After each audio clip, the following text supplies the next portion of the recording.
ಧರ್ಮಸ್ಥಳದಲ್ಲಿ ಯೂಟ್ಯೂಬರ್ಗಳ ಮೇಲೆ ಹಲ್ಲೆ ವಿರುದ್ಧ ರೊಚ್ಚಿಗೆದ್ದ ದಲಿತ ಸಂಘರ್ಷ ಸಮಿತಿ ಮಾಲೂರು ತಾಲೂಕು ಸಂಚಾಲಕ ಎಸ್ಎಂ ವೆಂಕಟೇಶ್ ಪತ್ರಕರ್ತರು ಹಾಗೂ ಯೂಟ್ಯೂಬರ್ಗಳ ಮೇಲೆ ಮನಬಂದಂತೆ ಥಳಿಸಿದ ಗೂಂಡಾಗಳ ವಿರುದ್ಧ ಸೂಕ್ತ ಕ್ರಮ ಕೈಗೊಂಡು ಹಾಗೂ ಸೌಜನ್ಯ ಪ್ರಕರಣವನ್ನು ನಿಷ್ಪಕ್ಷಪಾತವಾಗಿ ತನಿಖೆ ನಡೆಸಿ ನ್ಯಾಯ ಒದಗಿಸಿ ಧರ್ಮಸ್ಥಳದ ಪವಿತ್ರ ನೆಲದ ರಹಸ್ಯ ಪಾಪದ ಕಥೆಗಳು ಸರಣಿ ಕೇಸ್ಗಳಿಗೂ ಧರ್ಮಸ್ಥಳದ ಆ ಕುಟುಂಬಕ್ಕೆ ಏನು ಸಂಬಂಧ, ಸೌಜನ್ಯ ಅತ್ಯಾಚಾರ ಮತ್ತು ಕೊಲೆ ನಡೆದಾಗ ಅಪವಿತ್ರ ಆಗದ ಧರ್ಮಸ್ಥಳ, ಪತ್ರಕರ್ತ ಯೂಟ್ಯೂಬರ್ಗಳು ಸರಣಿ ಕೊಲೆ ಕೇಸ್ಗಳ ಬಗ್ಗೆ ಸುದ್ದಿ ಪ್ರಚಾರ ಮಾಡಿದಾಗ ಅಪವಿತ್ರವಾಗುತ್ತಾ? ಇದೇನಾ ನ್ಯಾಯ?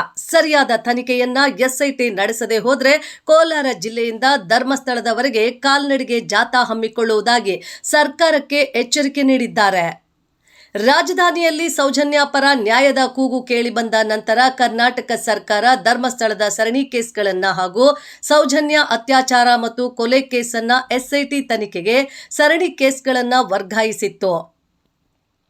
ಆ ಸಮಯದಲ್ಲಿ ಯಾವುದೇ ಮೀಡಿಯಾಗಳು ಹಾಗೂ ಪತ್ರಕರ್ತರು ಧರ್ಮಸ್ಥಳದ ಬಗ್ಗೆ ಸುದ್ದಿಗಳನ್ನು ಮಾಡದಂತೆ ಅಲ್ಲಿನ ನ್ಯಾಯಾಲಯ ನಿರ್ಬಂಧ ಹೊರಡಿಸಿತ್ತು. ಎಸ್ಐಟಿ ತನಿಖೆ ಚುರುಕುಗೊಂಡ ಮೇಲೆ ಮಾನ್ಯ ಉಚ್ಚ ನ್ಯಾಯಾಲಯ ಅಲ್ಲಿನ ಸೆಷನ್ಸ್ ನ್ಯಾಯಾಲಯ ನೀಡಿದ್ದ ನಿರ್ಬಂಧವನ್ನು ರದ್ದುಗೊಳಿಸಿತ್ತು.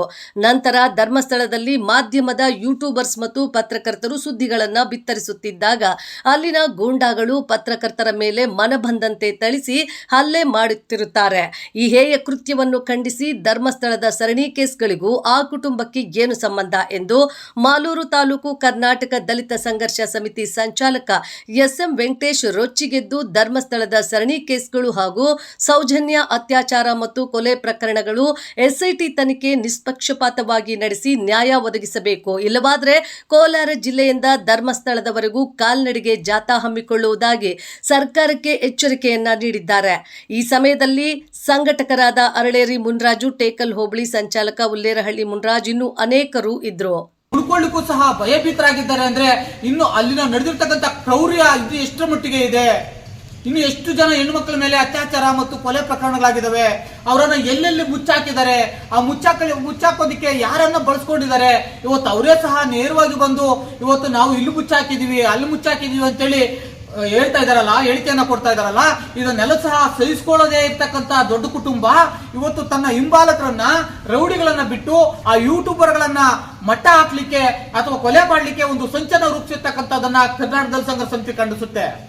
ಬಂಧುಗಳೇ, ಇವತ್ತು ಕೆಲವು ರಾಜಕೀಯ ಹಿತಾಸಕ್ತಿಗಳು, ಪಟ್ಟಪತ್ರ ಹಿತಾಸಕ್ತಿಗಳು, ಒಬ್ಬ ಮುಸ್ಲಿಮ್ಸ್ ಅಂತೇಳಿ ಇಲ್ಲೂ ಸಹ ಧರ್ಮವನ್ನು ತಗೊಂಡ್ಬಂದು ಕೊಡ್ತೀರಾ ಸ್ವಾಮಿ. ಅದೇ ಹಿಂದೂ ಧರ್ಮದ ಹೆಣ್ಣು ಮಗುಳ ಮೇಲೆ ಅತ್ಯಾಚಾರ, ಸೌಜನ್ಯ ಅತ್ಯಾಚಾರ ಕೊಲೆ ಪ್ರಕರಣ ಆದಾಗ ತುಟಿ ಬಿತ್ತಿರ್ತಕ್ಕಂಥವ್ರು ಇವತ್ತು ಆ ಒಂದು ಅತ್ಯಾಚಾರ ಪ್ರಕರಣವನ್ನ ಹೊರಗೆಳಿಲಿಕ್ಕೆ ಬಂದಾಗ ದೂರು ಕೊಟ್ಟಂತವನು ಒಬ್ಬ ಮುಸ್ಲಿಮ್ಸ್ ಆಗಿದ್ದಾನೆ ಅಂತೇಳಿ ಇಲ್ಲೂ ಸಹ ಧರ್ಮವನ್ನ ಅಡ್ಡಿಕೊಂಡು ಬರ್ತಿರಲ್ಲ, ನಿಮ್ಗೆ ನಾಚಿಕೆ ಮಾನ ಮರ್ಯಾದೆ ಏನಾದ್ರು ಇದೆಯಾ? ಅದೇ ನಿಮ್ಮ ಮನೆ ಹೆಣ್ಣು ಮಗಳ ಮೇಲೆ ಅತ್ಯಾಚಾರ ಮತ್ತು ಕೊಲೆ ಪ್ರಕರಣ ಆಗಿದ್ರೆ ನೀವು ಬಾಯಿ ಮುಚ್ಕೊಂಡು ಮನೇಲಿ ಕೂತ್ಕೊಳ್ತಾ ಇದ್ರಾ? ಇವತ್ತು ಧರ್ಮಸ್ಥಳ ತುಂಬಾ ಪವಿತ್ರವಾದ ಕ್ಷೇತ್ರ ಅಂತ ನೀವು ಅಂತಹ ಪವಿತ್ರವಾಗಿರ್ತಕ್ಕಂತಹ ಕ್ಷೇತ್ರದಲ್ಲಿ ಇವತ್ತು ದಲಿತ ಹೆಣ್ಣು ಮಕ್ಕಳಾಗ್ಲಿ ಅಥವಾ ಸವರ್ಣೀಯರ ಹೆಣ್ಣು ಮಕ್ಕಳಾಗ್ಲಿ ಯಾವುದೇ ಧರ್ಮದ ಹೆಣ್ಣು ಮಕ್ಕಳನ್ನ ಅತ್ಯಾಚಾರ ಮಾಡಿ ಕೊಲೆ ಮಾಡಿ ಊತಾಕ್ತಕ್ಕಂಥದ್ದನ್ನ ನೀವು ಸಹಿಸ್ಕೊಳ್ತೀರಾ? ಇವತ್ತು ಏನು ಯೂಟ್ಯೂಬರ್ಗಳ ಮೇಲೆ ನಡೆದಿರ್ತಕ್ಕಂಥ ಅಲ್ಲಿಯನ್ನ ಕರ್ನಾಟಕ ದಲಿತ ಸಂಘರ್ಷ ಸಮಿತಿ ತೀವ್ರವಾಗಿ ಖಂಡಿಸುತ್ತೆ. ಈ ಕೂಡಲೇ ಯಾರು ಅಲ್ಲೇ ಮಾಡಿದ್ದಾರೆ, ಆ ಅಲ್ಲೇ ಮಾಡ್ಲಿಕ್ಕೆ ಕುಮ್ಮಕ್ಕು ಕೊಟ್ಟಿರ್ತಕ್ಕಂಥ ಏನು ಧರ್ಮಸ್ಥಳದ ಒಂದು ಪ್ರಭಾವಿ ಕುಟುಂಬ ಅಂದ್ರೆ ಏನು ಆ ಧರ್ಮಸ್ಥಳದವನ್ನ ಆಳ್ತಾ ಇರ್ತಕ್ಕಂಥ ಕುಟುಂಬ ಇದೇರ ಹೊಣೆ ಆಗಿದೆ. ಇವರೇ ಸಹ ರೌಡಿಗಳನ್ನ ಬಿಟ್ಟು ಯೂಟ್ಯೂಬರ್ಗಳ ಮೇಲೆ ಅಲ್ಲೇ ಮಾಡಿ ಕೊಲೆ ಮಾಡ್ಲಿಕ್ಕೆ ಪ್ರಯತ್ನ ಪಟ್ಟಿದ್ದಾರೆ. ಈ ಕೂಡಲೇ ಯಾರು ಅಲ್ಲೇ ಮಾಡಿದ್ದಾರೆ ಮತ್ತೆ ಅಲ್ಲೇ ಮಾಡ್ಲಿಕ್ಕೆ ಪ್ರವೋಕ್ ಮಾಡಿರ್ತಕ್ಕಂಥ ಕುಟುಂಬ ಮತ್ತು ಅಲ್ಲೇ ಮಾಡಿರೋರ ಮೇಲೆ ಈ ಕೂಡಲೇ ಕ್ರಿಮಿನಲ್ ಮೊಕದ್ದಮೆಯನ್ನು ದಾಖಲಿಸಬೇಕು ಮತ್ತು ದಲಿತ ದೌರ್ಜನ್ಯ ಪ್ರಕರಣವನ್ನು ದಾಖಲಿಸಬೇಕು ಅಂತೇಳಿ ಕರ್ನಾಟಕದಲ್ಲಿ ಸಂಘರ್ಷ ಸಮಿತಿ ಒತ್ತಾಯಿಸುತ್ತೆ.